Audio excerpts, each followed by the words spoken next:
Hello again. We need to talk about now the next thing that's very important and again very common to all programming languages, and that is the idea of debug. And the idea of debug is how to figure out what is going wrong with your program. Just side note, it got the name debug because a long time ago computers used to be huge and they didn't have transistors, and the electricity used to actually flow between points, kind of like Frankenstein lab. But at one point, it stopped working, and they were trying to figure out what it was. And they noticed that a moth had gotten onto one of the electric terminals, and it had electrocuted itself. It had fried, but its body rather, would not allow the electricity to go through. So when they took the bug off, it worked. Anyway, that's why they call it debug. But debug is practically every software will have a debug. And it's very important to know how to use, but they're basically all the same. So I'm going to give you a little demonstration here of what debug is. So let me share my screen.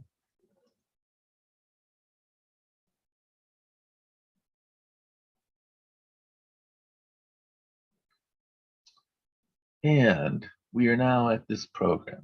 Now, if you'll notice up here, let me hide this.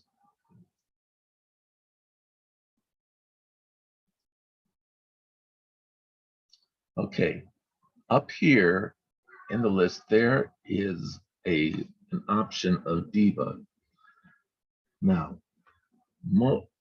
different languages, different software, it will require you to put in to compile it with debug on or with the debug option.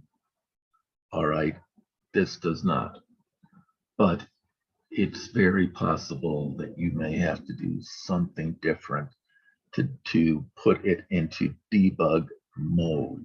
Now, debug is very simple.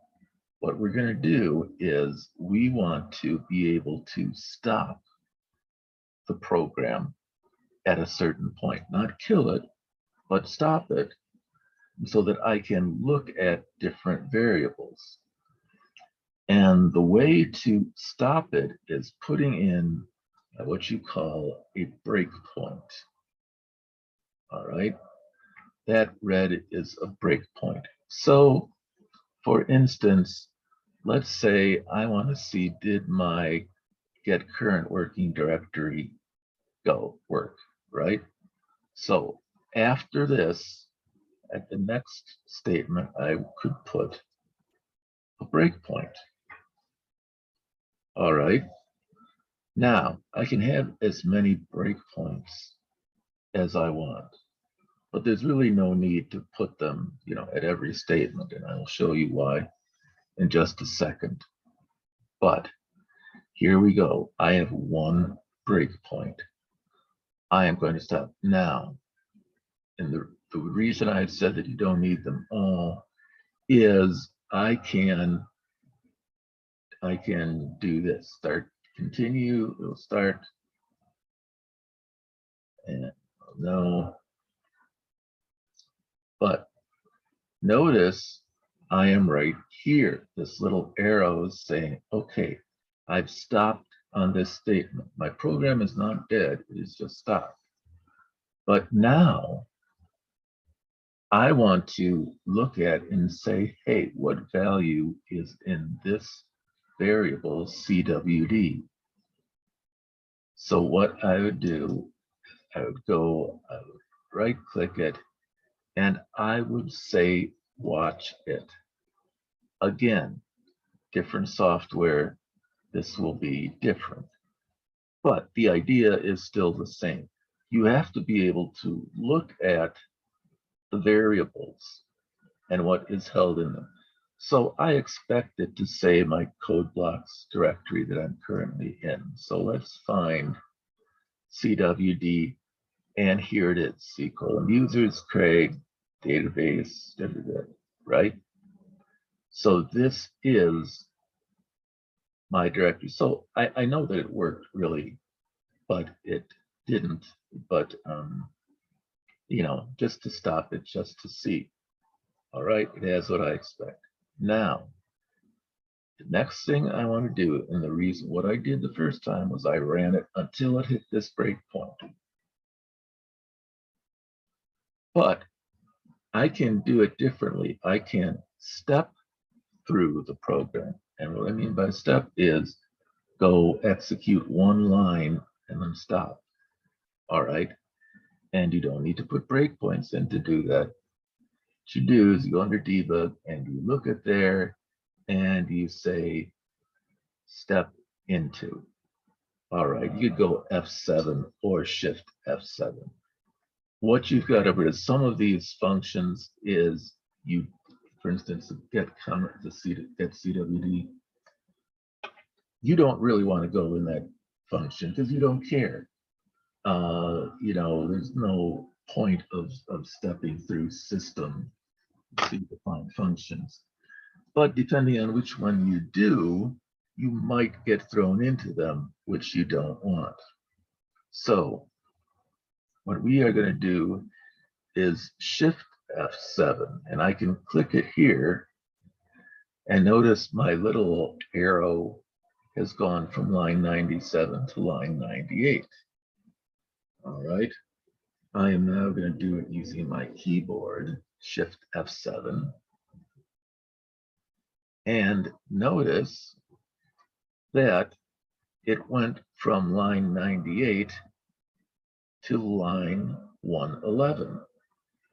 All right, that's what I expect. But if I didn't, I would have to look up here and say, oh, the only way I got them is FP equals null. And I know over here from my watch that FP does not equal null. So the idea is you step through it one line at a time. Now, if you have a very large program, this can be very tedious and not recommended. So generally, what you do is this. You run your program without debug. Let's say something goes wrong or something turns out not the way you expect. Well, you hopefully have coded your program in such a way that there aren't very many places where that particular thing goes wrong. Maybe it calculated something incorrectly or expected a different number. Well, it could be that the calculation was wrong, or it could be that the values that went into the calculation were wrong.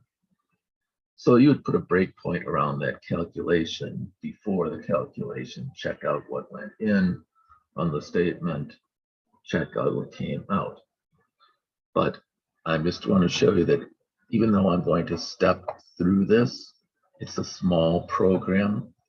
If you have a large program, stepping through it is difficult. So again, you have to have some idea of where your error or whatever you didn't think was going to happen happened.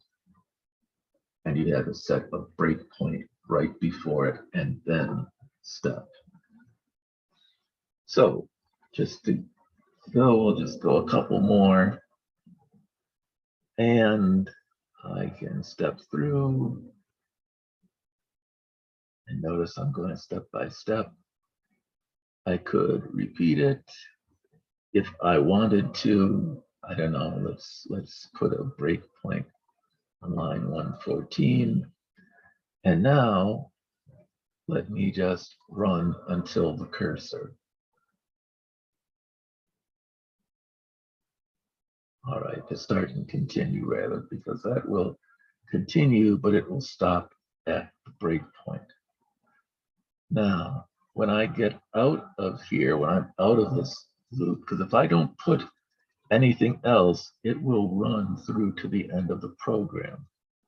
All right, and Let's say I don't want that, but I should, or I expect to hit this close.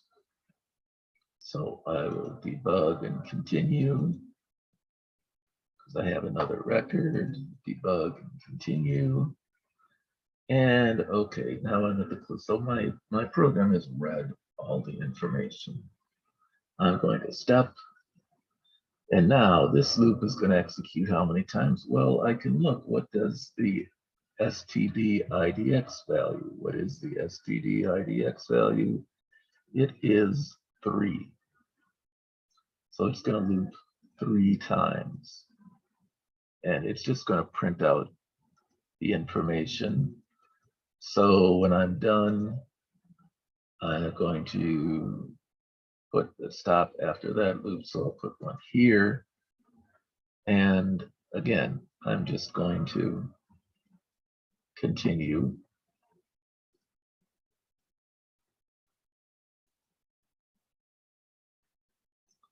And now I'm here. And now this is going into the function highest score. So if I want to, can I put a breakpoint in highest score? And the answer is yes, sure I can. So I'm going to put a breakpoint here because I want to see what it's returning. And then, since just to be sure, I am going to go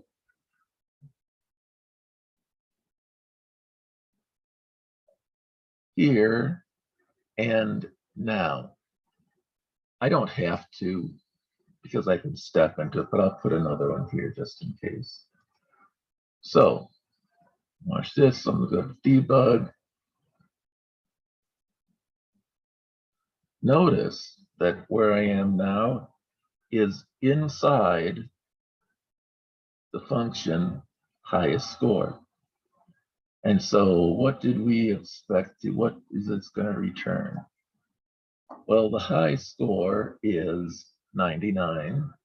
I can tell from my watches. The HSIDX is 0, so it's the first one. So it should return 98 or 99 times 100, 9900 plus 0. So it should return 9900. Now I am going to step, single step, Shift F7. All right, I hit the end of the function.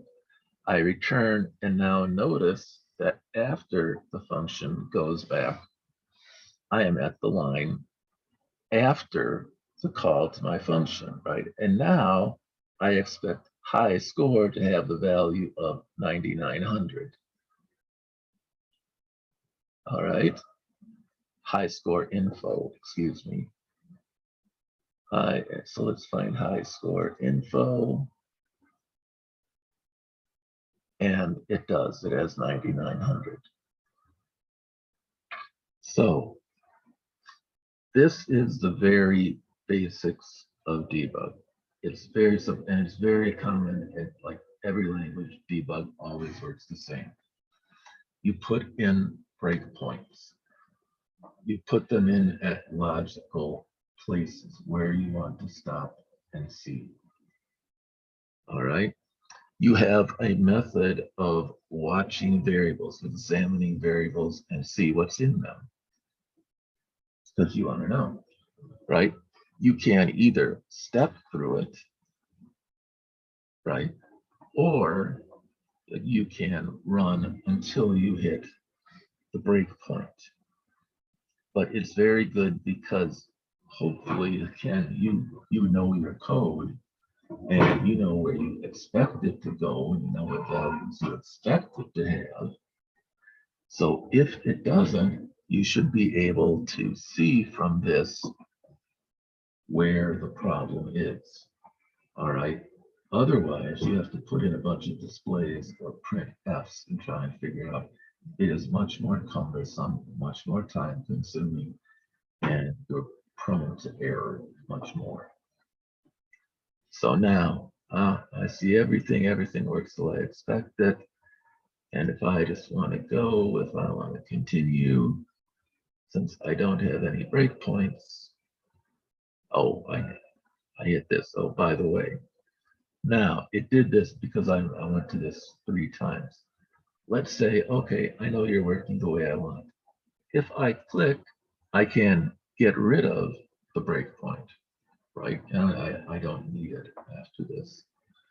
And now I shouldn't hit any breakpoints before the end of the program. So if I start and continue, it finished. All right. So that is how debug works. It is very, very, very, very useful. All right. And again, it is very much the same programming languages and software IDEs. So learn how to use it, take advantage of it. That's all for this video. I will see you in just a minute. Goodbye.